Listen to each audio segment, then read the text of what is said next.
Gagawa tayo ng low-carb vanilla coffee. First step, sa isang mixing bowl, maglagay ng green dahan pure allulose, coffee powder, and hot water. Then whip using electric hand mixer.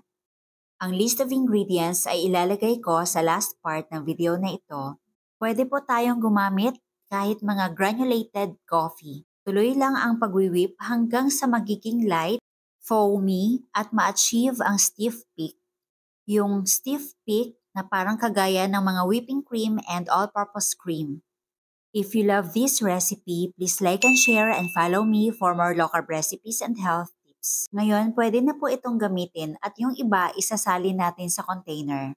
Pwede nyo pong ilagay sa chiller at gagamitin the next day at hanggang sa susunod na mga araw. Pwede kaagad tayo maglalagay ng vanilla flavor while whisking. Since nakalimutan kong mag-add or if ever makalimutan nyo din, you may add before serving. Itong vanilla coffee ay pwede nyo din po i-serve iced or hot.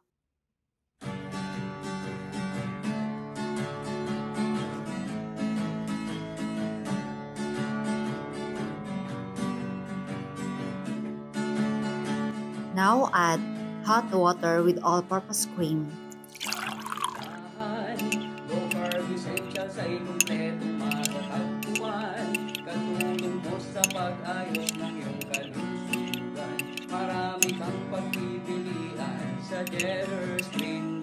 At ito na ang ating low-carb vanilla coffee. Basic essentials, condiments, nuts and seeds, healthy oils, coconut products, superfoods, herbs and spices, low-carb breads, kakanin, at may sugar. Maglalagay lang ako ng green dahan vanilla flavor.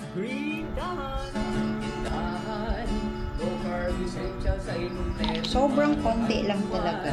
But you may add 1 teaspoon vanilla sa buong mixture. Sobrang creamy.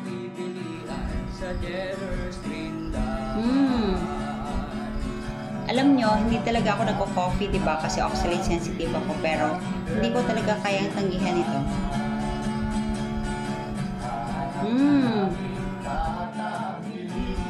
Super sarap. Sobrang creamy talaga.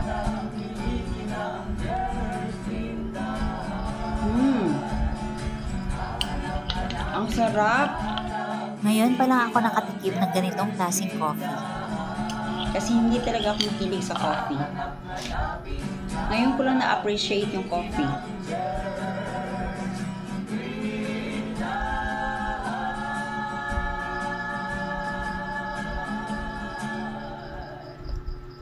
Ang sarap talaga, promise. You must try this.